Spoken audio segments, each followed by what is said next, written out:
दोस्तों नमस्कार। हम दीवाने हैं तेरी खूबसूरत कहानी का ये नेक्स्ट पार्ट है और आप लोग कहानी सुनिए। जैसा कि हमने वादा किया था, हम आज पार्ट दे दिए हैं। आप लोग कहानी सुनिए, अपने अमूल्य कमेंट दीजिए, लाइक कीजिए और चैनल को सब्सक्राइब कर लीजिए। चलिए दोस्तों, कहानी स्टार्ट करते हैं। बकवास नहीं, बिल्कुल सच। सिर्फ मैंने नहीं, इस लड़की ने भी तुझे धोखा दिया है। कैसा धोखा? इससे खुद पूछो कि वेदांत की शक्ल कैसे बदल गई। विद्या, ये क्या बकवास कर रहा है? माधवन आहाना की तरफ देख रहा था कि वह चुप क्यों है। आहाना को कुछ समझ नहीं आ रहा था कि क्या बोले। माधवन को क्या इस तरह सच पता चलना चाहिए? कहीं वह उसे गलत तो नहीं समझेगा। अगर ऐसा हुआ तो उसकी सच छिपाने की जो कोशिश थी बेकार हो जाएगी। अपना सच किसी और के मुंह से खुलता देख वह सन्न खड़ी थी। बकवास नहीं कर रहा हूँ, बिल्कुल सच कह रहा हूँ। पूछो इसको कि उसकी शक्ल कैसे बदल गई। चाचा आत्मविश्वास से लबरेज आवाज में बोला। विद्या, ये क्या कह रहा है? माधवन पूरी तरह कन्फ्यूज हो बोला। भैया, आपको मुझ पर विश्वास नहीं? उसे कुछ समझ नहीं पड़ रहा था तो उसे विश्वास दिलाने बोली। ये ऐसा क्यों कह रहा है कि वो वेदांत नहीं? माधवन उसके मुंह से सच सुनना चाहता था और आहाना के पास बस कुछ सेकंड थे अपना राज बाहर आने से बचाने के लिए। वह उल्टा चाचा की नीयत पर सवाल उठा, उसे आड़े हाथों लेती है। भैया, आपको इस आदमी की बातों पर यकीन आ रहा है जो हमारी प्रॉपर्टी हथियाने छोटे छोटे बच्चों को अगवा करके लाया है? क्या नहीं किया इन्होंने? भूल गए? अरे, पिछली बार ही हमें मारकर प्रॉपर्टी हथिया चुका होता अगर ऐन वक्त पर ये ना आते। जब सारे हथगंडे फेल हो गए तो अब वह दोनों भाई बहन के बीच दरार डालना चाहता है।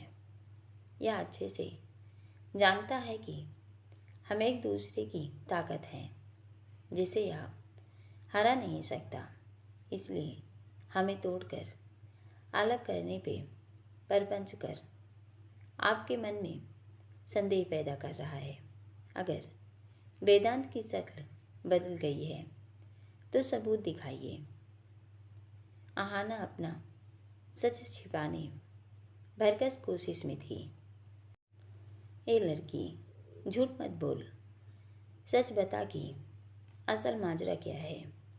तुमने देखा कब वेदांत को जो सवाल उठा रहे हो? अरे, जब मैं इंदौर आया था तब। आहाना को याद आया कि उस समय चाचा साथ में ही था। जब तुम हमें उठा कर ले गए थे तो रात का समय था। तुम साथ में भी नहीं थे। एक बार देखा उसे, वो भी रात के समय।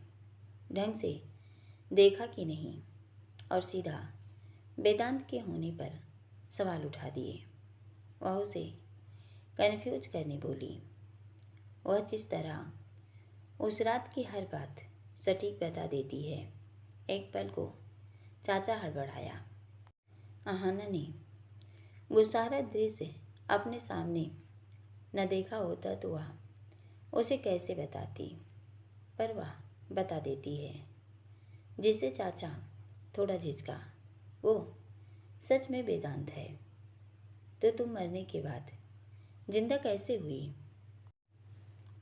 तुमने हमें मरा समझकर खाई में फेंक दिया था, पर जमीन से टकराने से पहले हम एक झाड़ पर अटक गए जिससे सीधे गिरने से बच गए। कुछ लोग हमें वहाँ से बचा ले गए। उन्होंने हमें हॉस्पिटल पहुंचाया। कई दिन ट्रीटमेंट चला, तब ठीक हुए। हम खाई में नहीं गिरे, बल्कि झाड़ियों में अटक गए थे। इस वजह से हम बच गए। शायद भगवान भी चाहता था कि तुम्हारे गुनाहों की सज़ा मिले। मेरा लौटना तुझे हजम नहीं हुआ, इसलिए तब से कुछ न कुछ कह रहा है। और अब एक नया परपंच, तू फिर झूठ बोल रही है। झूठ मैं नहीं, बल्कि झूठ तुम बोल रहे हो। झूठे तुम हो। मुझे तो उसी समय तुझे जेल भिजवा देना चाहिए था, पर मैं ये सोचकर चुप कर गई कि तू बदल जाएगा। मैं वह सब पुरानी बातें भूलना चाहती थी, ताकि माधवन भैया पर इसका गलत असर न हो। पर नहीं, तू न पहले बदला और न तुझसे कभी बदलने की उम्मीद की जा सकती है। इस बार जेल नहीं, तुझे फांसी की सज़ा करवाऊंगी। फांसी की। तेरे पापों के लिए मौत से कम कोई सज़ा हो ही नहीं सकती। जब तक जिंदा रहेगा, हमें यूं ही परेशान करता रहेगा। आहाना नफरत से उसे देख रही थी। उसके तेवर चाचा भाग चुका तो तुरंत पैंतला बदला। मौत की सज़ा बाद में दिलाना, पहले जो हम चाहते हैं वो करो, क्योंकि फिलहाल तुम हमारे कब्जे में हो। वह अट्ठा हंस कर हंसा। कहना क्या चाहते हो? उसने अपने आदमी को इशारा किया और उस कॉटेज का दरवाज़ा बंद कर देते हैं। ये दरवाज़ा बंद क्यों कर रहे हो? ताकि तुम कोई होशियारी मत करो। पहले साइन करो। वे तीनों एक दूसरे की तरफ लाचारी से देखने लगे। जब तक बच्चे नहीं मिलते, वे कुछ कर भी नहीं पा रहे। तो यही डिसाइड करते हैं कि पेपर पर साइन कर दिए जाएं, जबकि आहाना इसके हक में नहीं थी। उसने कितनी कोशिश की थी होटल बचाने पर आज जब उसके बच्चे ही दांव पर लगे हैं, तो वह भी मजबूर हो जाती है। माधवन के पेपर पर साइन करते ही आहाना बेबस होकर बैठ गई। माधवन का होटल न बिके, वह हमेशा एक दीवार की तरह खड़ी रही, पर आज उसे मजबूर होना पड़ा। उसे भी सहमति देनी पड़ी। चाचा उसके पास आ गया। उस दिन तुमने कहा था कि आपने साइन बदल दिए, यही ना? वह कागज़ उसकी तरफ बढ़ाता है। मुझे ऐसा लगता है कि सिर्फ वेदांत नहीं बदला, तुम भी बदल गई हो। चाचा ने तंज से कहा। ये क्या बकवास कर रहे हो? माधवन सिर्फ वेदांत का नहीं, तुम्हें तो इस विद्या का भी राज जान लेना चाहिए। विद्या का राज क्या है? वही तो मैं कह रहा हूँ। क्या राज है विद्या का? और यह क्या कह रहे हो कि वेदांत की शक्ल बदल गई? ये कह तो रही है कि उस दिन तुम रात के समय आए थे। माधवन आहाना के बचाव में बोला। शक्ल के साथ कद काठी तो नहीं बदल सकती। जो वेदांत तुम्हारे घर पर था, वह वेदांत नहीं है। असली वेदांत तो मर चुका है। असली विद्या भी मर चुकी है। तो ये कौन है? ये तो इससे ही पूछो कि जो तुम्हारे सामने खड़ी है, वह विद्या है कि कोई हमशक्ल है जो पिछले 2-3 सालों से तुम्हारी बहन होने का नाटक कर रही है। अब तक वेदांत नकली था, अब विद्या भी नकली हो गई।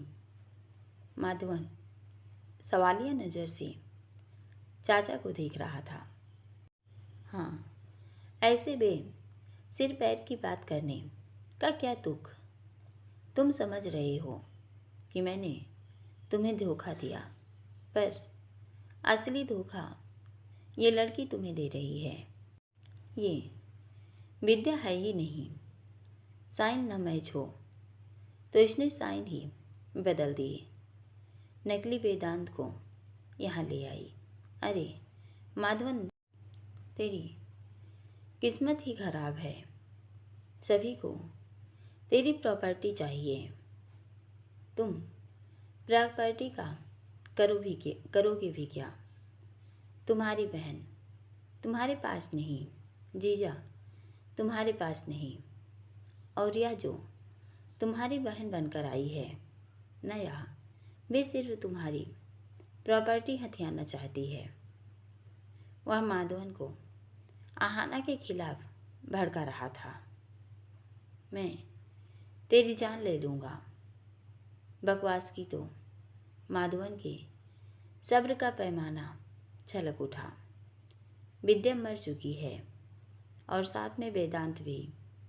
यही सच है।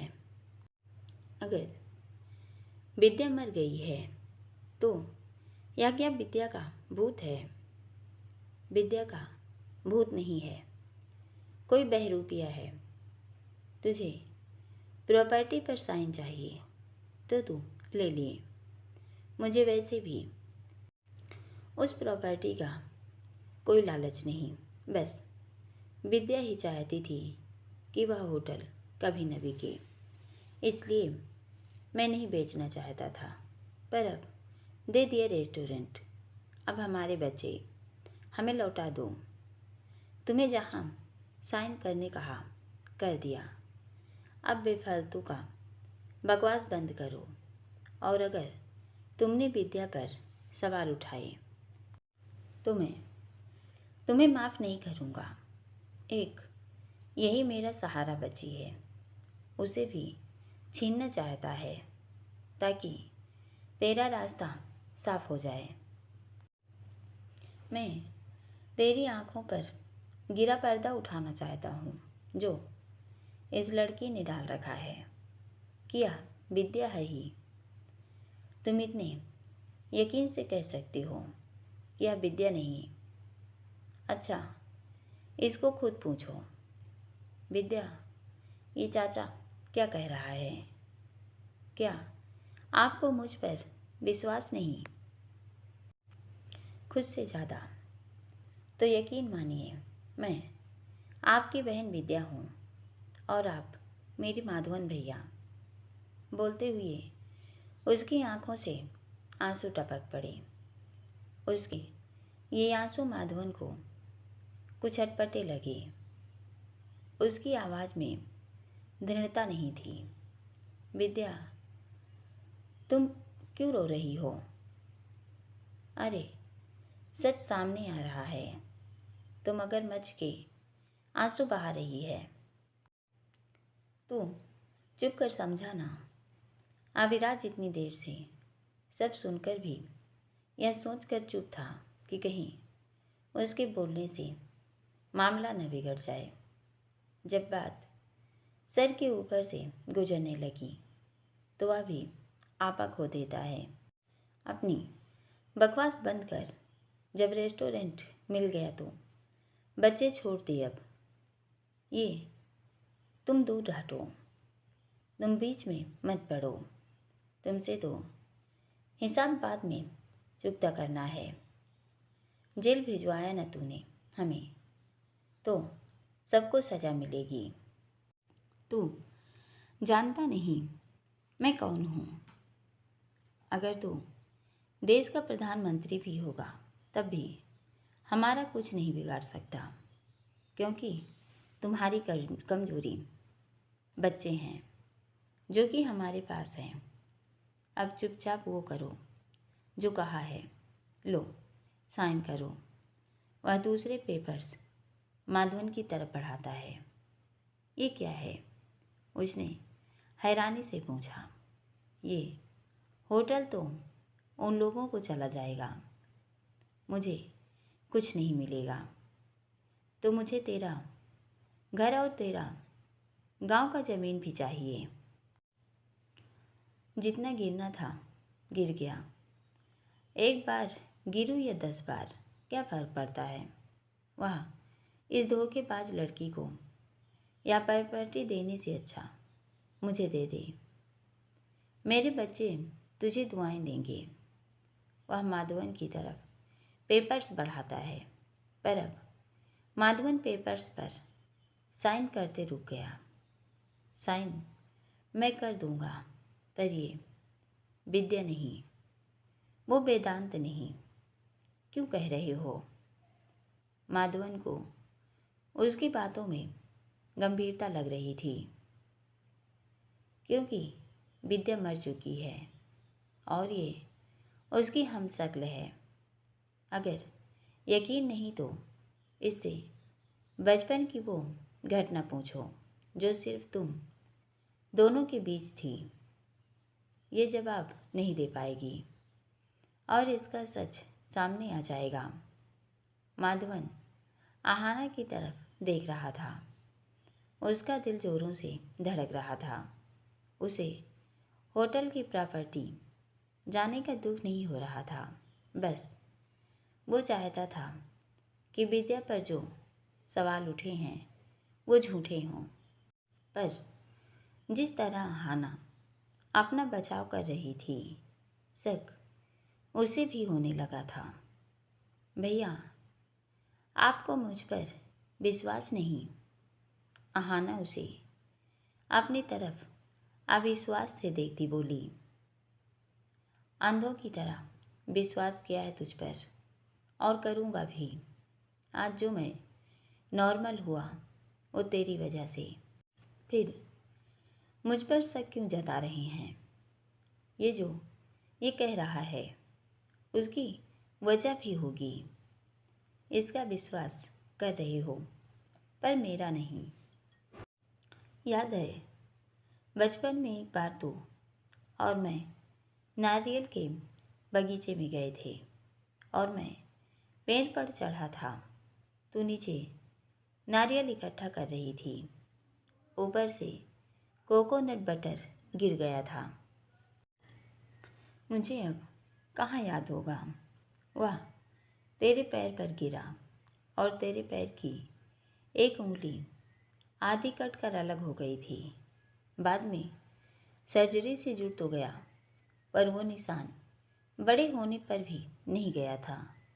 तो दिखा दे, तो इसको पता चल जाएगा कि तू विद्या है।